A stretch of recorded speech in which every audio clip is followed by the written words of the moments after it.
At night, you dream. People walk, talk, live, and die in your mind. They feel real until you wake up. Then you realize they were made of you. Now take that realization and stretch it to include this moment, right now, you, me, this voice, the screen you're staring at, the air in your lungs.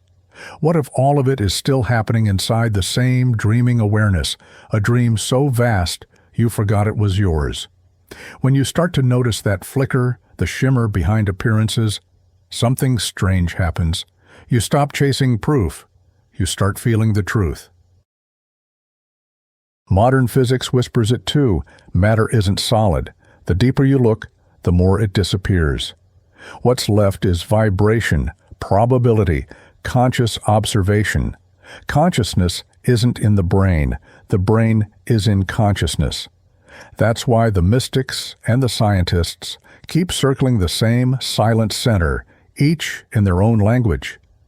One calls it God, one calls it the field, another calls it awareness. Different words, same light. You might feel a small fear rise up. If everything is imagined, what happens to me? The short answer, nothing dies. Only misunderstanding. The self you think you are, the mask made of memories and habits, was never the dreamer. It was the dream. When that illusion starts to melt, you don't lose anything real. You just wake up. You realize that what you called me was the fingertip of something infinite. You realize that what you called life was love exploring itself through the shape of your eyes. But let's bring this back down to earth, because awakening isn't an escape, it's an intimacy.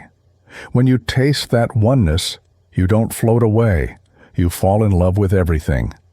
You start seeing God in the grocery clerk, in the rain on your windshield, in the arguments that used to burn you. You start noticing that everything is trying to speak to you. The breeze, the ache in your chest, the timing of a phone call, the silence between songs. It's all the same presence leaving fingerprints across your ordinary day. You realize you were never in the world was always in you.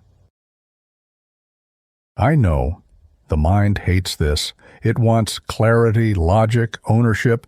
It wants to say, fine, but how do I use this? You can't. You are it. You can't make water wetter by splashing around. You can only stop pretending you're separate from the sea. So the next time you feel small, try this. Pause. Take a breath.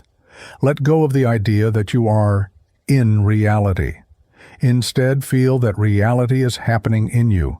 Notice the space of awareness where thoughts rise and fade like waves. That's home.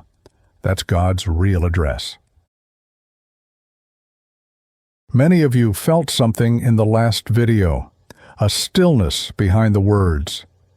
If you've ever had that moment where everything around you felt transparent, where you sensed a hidden light behind the ordinary, write "I felt it" in the comments.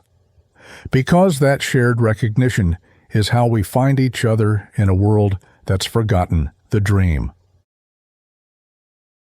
Here's the paradox that humbles every mystic.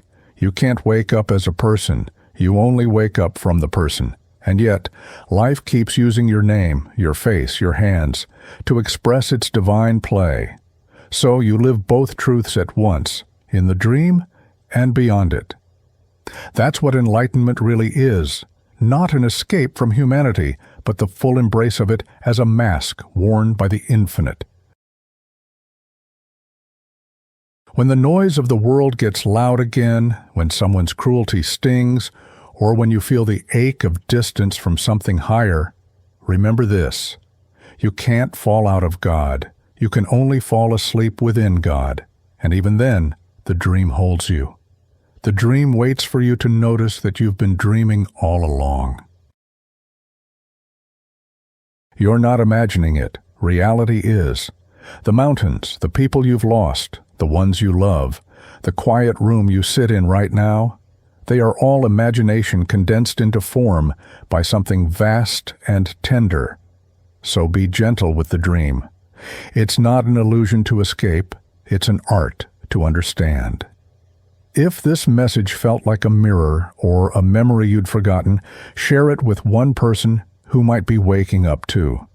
Because sometimes the dream remembers itself through us. Reality isn't something you live in, it's something living through you. If you'd like to support this channel, you can buy me a coffee, send a super thanks, or explore my ebooks. Links below. Every option helps keep this light alive. Thank you for being here.